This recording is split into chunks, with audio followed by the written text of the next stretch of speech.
আরে ওখানে চেয়ারে আছে, ওখানে চেয়ারে আছে।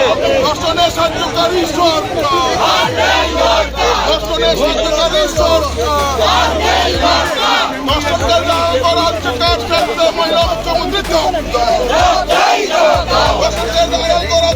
খেলছিস কেন? মুখ্যমন্ত্রীর জবাব তোমার দিতে হবে।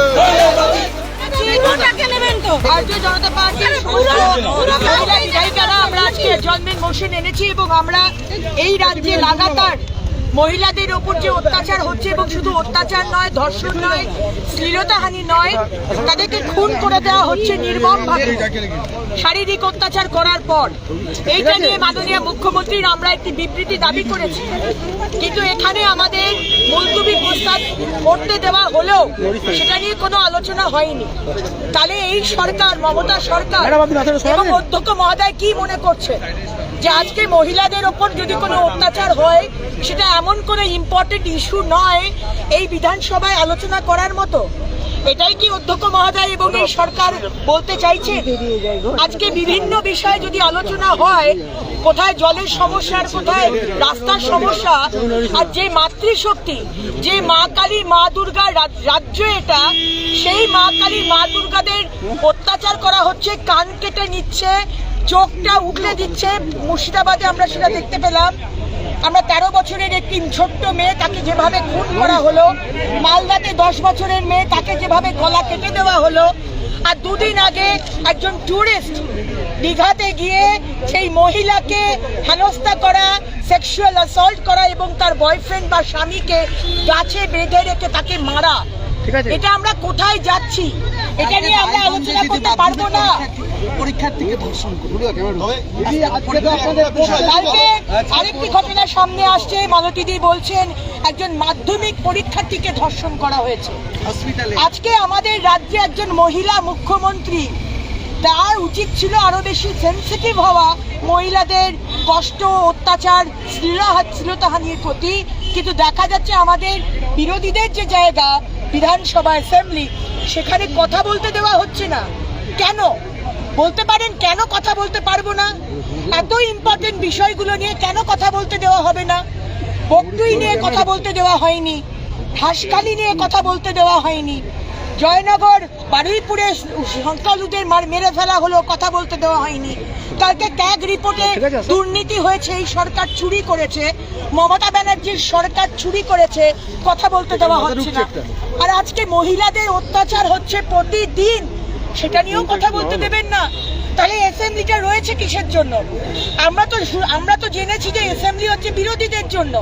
আমরা জনপ্রতিনিধি, আমরা মানুষের কষ্ট দুঃখের কথা এখানে এসে আমাদের বলার কথা। আমাদের যদি কথাই বলতে না দেন, অ্যাসেম্বলি সেশন করারই কি দরকার? বন্ধ করে দিন, কথা বলার দরকার নেই। তাই আমরা বাইরে বেরিয়ে এসেছি। আপনারা সংবাদ মাধ্যম, আপনারা আমাদের কথা, বাংলার মানুষের কথা, এই ছোট ছোট মেয়েরা যাদেরকে খুন করা হয়েছে তাদের কথা সারা পৃথিবীতে জানান, সারা ভারতবর্ষে জানান, সারা পশ্চিমবঙ্গের মানুষের কাছে আপনারা পৌঁছে দিন। মমতা ব্যানার্জি, মমতা সরকার এবং অধ্যক্ষ মহোদয়কে দেখানো হয়েছে, কারণ আজকে গণতন্ত্রকে শেষ করে দেওয়া হচ্ছে। গণতন্ত্রের একটা স্তম্ভ হচ্ছে কথা বলা, the right to speech, freedom of speech. এটা এমন কোনো অন্য কথা নয়, এমন কোনো ইররিলেভেন্ট কথা নয় বা আনইম্পর্টেন্ট কথা নয় যে যেটা আপনি সরিয়ে রাখতে পারেন মাননীয় অধ্যক্ষ মহোদয়। এটা অত্যন্ত ইম্পর্টেন্ট বিষয়। প্রতিদিন মহিলাদের উপর অত্যাচার হচ্ছে, পুলিশ নিষ্ক্রিয় হয়ে বসে রয়েছে। 13 বছরের মেয়েকে কান কেটে দিল, চোখ উগলে দিল, ধর্ষণও হয়েছে বোধহয়, অথচ পক্সো আইন দেওয়া হচ্ছে না। কার পুলিশ? মমতা ব্যানার্জির পুলিশ। 10 বছরের মালদার মেয়েটি গলা কেটে দেওয়া হলো, আর আমাদের এনসিপিসিআর এর দিব্যা গুপ্তা এসে বলছেন যে যারা যারা অ্যাকচুয়ালি অ্যাকিউজড তাদেরকে আড়াল করার চেষ্টা করা হচ্ছে। এটা নিয়েও কথা বলতে দেবেন না। তাহলে কিসের জন্য বিধানসভা রেখেছেন? বন্ধ করে দিন। আমরা তাহলে বয়কট করব। আমি এলপির সাথে কথা বলবো, আমাদের শীর্ষ নেতৃত্বের সাথে কথা বলবো যে তাহলে দরকার নেই। শুধু জল আর শুধু রাস্তা নিয়ে কথা বলার জন্য আমরা এখানে আসিনি। মিনিমাম সম্মানটুকু আজকে মেয়েরা পায় না, বিচার পাচ্ছে না। আপনাদের চার্জশিটকে লঘু করে দিয়ে, লঘু ধারা দিয়ে লঘুধারা দেওয়া হচ্ছে। কিসের জন্য করা দলে কিসের বয়কট? কারা মিলে বয়কট করবে? নেই, বয়কট করার কথা বলছি না, কিন্তু বয়কট করা উচিত। কারণ যে বিধানসভায় আমাদের জনপ্রতিনিধিদের কথা বলার কথা, সেই কথাই বলতে দেওয়া হচ্ছে না। তাহলে কিসের জন্য বিধানসভা? শুধু কি বাজেট পাশ করানোর জন্য, তাও আপনাদের মতো করে? তা তো নয়। মানুষের যে সমস্যা সেটাই তো তুলে ধরতে আমরা এখানে এসেছি, তো সেটা কথা বলতে দেওয়া হচ্ছে না। গতবার মুখ্যমন্ত্রীকে কালো পতাকা, এবার স্পিকারকে কালো পতাকা। স্পিকারকে, মুখ্যমন্ত্রীকে এবং মুখ্যমন্ত্রীর দলকে, সরকারকে আমরা কালো পতাকা দেখিয়েছি। কারণ সরকার আজকে মহিলাদের যে ওপর যে নির্যাতন, সেটাকে আনইম্পর্টেন্ট মনে করছে। সেটা অতটা ইম্পর্টেন্ট নয় ওনাদের কাছে। পাল্টা দেখা গেল যে তৃণমূল কংগ্রেসের বিধায়করা বিজেপির বিরুদ্ধে স্লোগান দিচ্ছেন, মহিলা বিধায়করা। তারা তাদেরকে ধিক্কার জানায়।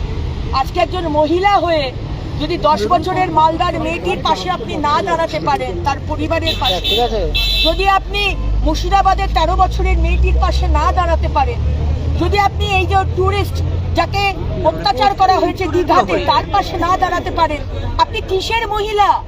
আপনি কিসের মানুষ? আপনি শুধু দলের কাজ করছেন, দলের তোষামোদী করছেন।